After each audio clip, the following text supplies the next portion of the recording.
আচ্ছা, এখন আমরা একটা গুরুত্বপূর্ণ অঙ্ক দেখি। অঙ্কটা হলো যে 4 মিটার স্প্যান বিশিষ্ট একটি আয়তাকার বিমের উপর প্রতি মিটারে 200 কেজি লোড বিস্তৃত লোড এবং ঠিক মধ্যখানে 3000 কেজি কেন্দ্রীভূত লোড চাপানো আছে। আয়তাকার বিমের গভীরতা প্রস্থের দ্বিগুণ। বিমটির অনুমোদনযোগ্য শিয়ার পীড়ন এবং বেন্ডিং পীড়ন যথাক্রমে এত এত হলে বিমটির জন্য ন্যূনতম আকার নির্ণয় করো। আচ্ছা, তাহলে এই অধ্যায়ের অঙ্ক করার জন্য আমরা প্রথমত কিছু বেসিক বিষয় দেখব। বেসিক বিষয় হলো যে প্রথমত এটা চিত্র, এটা একটা আয়তক্ষেত্র। তাহলে আয়তক্ষেত্রের ভূমি হলো বি এবং গভীরতা হলো ডি। তাহলে আয়তক্ষেত্রের ক্ষেত্রফলের সূত্র হলো বিডি। আর ভরকেন্দ্রের স্থানাঙ্ক দুইটা, একটা হলো এক্স আর একটা হলো ওয়াই। তাহলে এক্স এর মান হলো b/2 আর ওয়াই এর মান কি d/2। তারপর দেখো মোমেন্ট অফ ইনারশিয়া, এক্স এর ক্ষেত্রে হলো bd3/12 আর ওয়াই এর ক্ষেত্রে হবে dv3/12। তারপরে দেখো ত্রিভুজের ক্ষেত্রে ভূমি বি আর গভীরতা হলো এইচ। তাহলে ক্ষেত্রফলের সূত্র কি হাফ বিএইচ, মানে হাফ গুণন ভূমি গুণন উচ্চতা। তারপরে ভরকেন্দ্র এক্স এর মান হলো 1/3 বি অথবা 2/3 বি। এখন 1/3 আর 2/3 কখন হবে? যখন তুমি মোটা থেকে বরকেন্দ্রের দিকে যাবা তখন হবে 1/3 বি, আর যখন তুমি চিকন থেকে বরকেন্দ্রের দিকে যাবা তখন হবে 2/3 বি। এর কারণ কি? আমরা যখন মোটা থেকে বরকেন্দ্রের দিকে যাব তখন দূরত্ব কম অতিক্রম করব, কিন্তু স্পেসের পরিমাণ কি বেশি হবে। তাই একই পরিমাণ স্পেস কভার করার জন্য আমরা যখন চিকন থেকে বরকেন্দ্রের দিকে যাব তখন বেশি দূরত্ব অতিক্রম করতে হবে। এই জন্য মোটা থেকে বরকেন্দ্রের দিকে গেলে হবে 1/3 বি, আর চিকন থেকে বরকেন্দ্রের দিকে গেলে কই হবে 2/3 বি। এই জন্য আমরা লিখছি 1/3 বি অথবা 2/3 বি, যখন যেটা কাজে লাগে। তারপরে দেখো ওয়াই এর মান হলো 1/3 অথবা 2/3।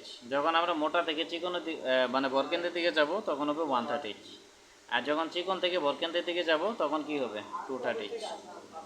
তাহলে বিষয়টা বুঝাইতে পারছি কিনা, এই হলো বিষয়। এটা নিলাম। এখন দেখো এরপরে মোমেন্ট অফ ইনারশিয়া। তাহলে মোমেন্ট অফ ইনারশিয়ার সূত্র হলো আই এক্স এর জন্য bh3/36 আর আই ওয়াই এর জন্য হবে hb3/36। তাহলে বিষয়টা বুঝাইতে পারছি কিনা। তারপরে এখানে বৃত্ত দরকার নাই, এটা আপাতত আসবে না, লাগবে না। এখন দেখো একাধিক সেকশনের ক্ষেত্রে ভরকেন্দ্র এক্স বার ওয়াই বার। তাহলে একাধিক সেকশনের ক্ষেত্রে ভরকেন্দ্রের সূত্র হলো x bar equal to a1x1 plus হলো a2x2 প্লাস হলো a3x3 divided by a1 plus a2 plus a3। আর ওয়াই বারের সূত্র হলো a1 y1 plus a2 y2 plus a3 y3 divided by a1 plus a2 plus a3 চলতে আসে। তাহলে এই সূত্রগুলো কী করতে হবে? মুখস্থ করতে হবে। এরপরে দেখো মোমেন্ট অফ ইনারশিয়া। প্রথমে আই এক্স এক্স, তারপরে আই ওয়াই ওয়াই। বরকেন্দ্রগামী অক্ষের সাপেক্ষে মোমেন্ট অফ ইনারশিয়া। তাহলে আই এক্স এক্সের সূত্র হলো ix1 plus a1 y bar minus y1 whole square. একইভাবে 2 নম্বর সেকশনের জন্য কি ix2, তারপরে কি a2 y bar minus y2 whole square. একইভাবে 3 নম্বর সেকশনের জন্য ix3, তারপরে a3 আর y bar minus y3 whole square. এখন বলো এটা বুঝছো কিনা? হ্যাঁ, সূত্র মুখস্থ রাখতে হবে, বাট মূল ফরম্যাটটা দেখো এখানে ix a y bar minus কি y হোল স্কয়ার। যখন 1 নম্বর সেকশন দিবা তখন এখানে 1 1 1 হবে। 2 নম্বর সেকশনের জন্য এখানে 2 2 2 হবে। 3 নম্বর সেকশনের জন্য কি 3 3 3 হবে। হ্যাঁ, মানে একটার মতোই বাকিগুলা। এখানেও একই a1 x1 a2 x2 a3 x3 a1 a2 a3 a1 y1 a2 y2 a3 y3 a1 a2 a3। বুঝাইতে পারছি কিনা, এই হলো বিষয়। এখন দেখো এটা হলো, তাহলে এটা আশা করি বুঝাইতে পারছি।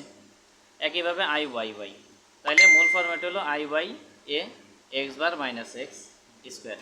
তাহলে 1 নম্বর সেকশনের জন্য কি 1 1, 2 নম্বর সেকশনে কি 2 2 2 হবে, আর 3 নম্বর সেকশনের জন্য 3 3 3 হবে। তাহলে এই বিষয়গুলো বুঝাইতে পারছি কিনা। তাহলে মূল ফরম্যাট কি এই যে এতটুকু মনে রাখলেই কি বাকিগুলো তৈরি করা যায়। তাহলে এখন বলো এখানে কোনো প্রশ্ন আছে কিনা।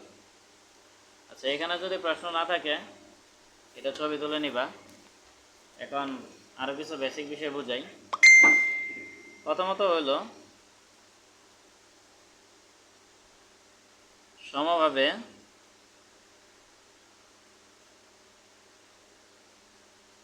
বিস্তৃত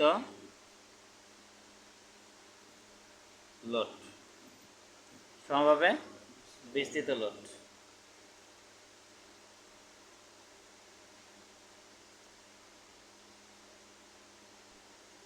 প্রথম হইল সাধারণভাবে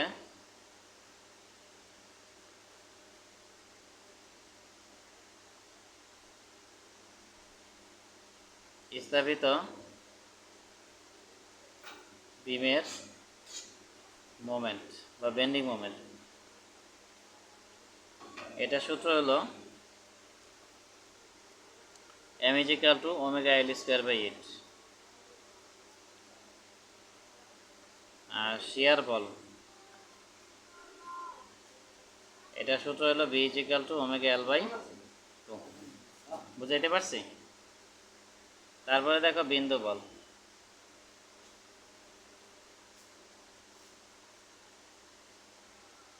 সাধারণভাবে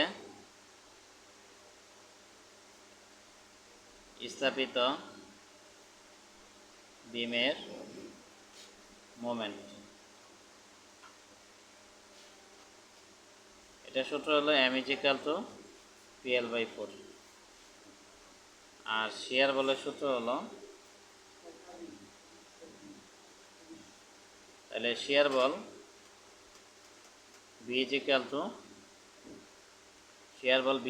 কি হবে? P/2। তাহলে সাধারণভাবে স্থাপিত সমভাবে বিস্তৃত লোডের ক্ষেত্রে সাধারণভাবে স্থাপিত বিমের বেন্ডিং মোমেন্ট m = ω/L²/8। আর শিয়ার বল B = ω/L/2। আর বিন্দু বলের ক্ষেত্রে সাধারণভাবে স্থাপিত বিমের মোমেন্ট m = PL/4 আর শিয়ার বল B = কি? P/2। তাহলে এতটুকু বুঝাইতে পারছি কিনা বলো? সূত্র মুখস্থ রাখতে হবে। এখন দেখো এরপরে আরও কিছু সূত্র আছে এই অধ্যায়ে। বেন্ডিং পীড়ন F = my/I। তাহলে F মানে বেন্ডিং পীড়ন, M মানে কি? সর্বোচ্চ বেন্ডিং মোমেন্ট, যেটা আমরা এখানে সূত্র লিখছি। এই সূত্রগুলো অ্যাপ্লাই করে M এর মান বের করব। আর Y এর সূত্রটা আগে দেখাইলাম আমি, এই যে, ঠিক আছে? এই সূত্রগুলো অ্যাপ্লাই হবে। তারপরে I মানে moment of inertia. Moment of inertia আমরা এখানে এটা ইউজ করব সর্বদা, ঠিক আছে? এটা ইউজ করব। হ্যাঁ, এটা না, আমরা এটা ইউজ করব, ঠিক আছে? এই আর কি। আচ্ছা, তারপরে দেখো সর্বোচ্চ শিয়ার বল।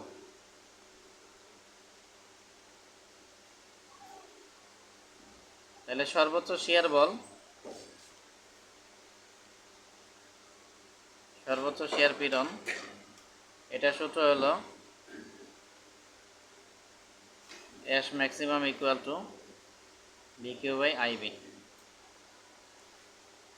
তাহলে বেন্ডিং পীড়নটার সূত্র হলো এটা, আর সর্বোচ্চ শিয়ার পীড়নের সূত্র এটা। এখানে বি মানে শিয়ার বল, যেটা সূত্র আমরা এই যে লিখছি, এই সূত্রগুলো অ্যাপ্লাই করে বের করব। আর কি হলো? ক্ষেত্রফলের মোমেন্ট।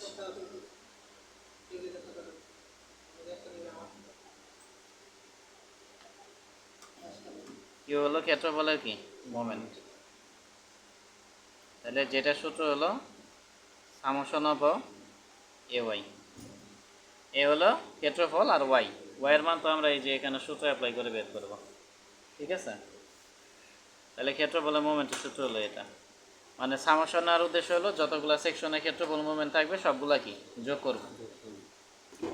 আর I হলো মোমেন্ট অফ ইনারশিয়া, আর B হলো সর্বনিম্ন প্রস্থ। তাহলে এই হলো সূত্র। এখন আমরা এই সূত্রগুলো অ্যাপ্লাই করে কি করব? অঙ্ক করব।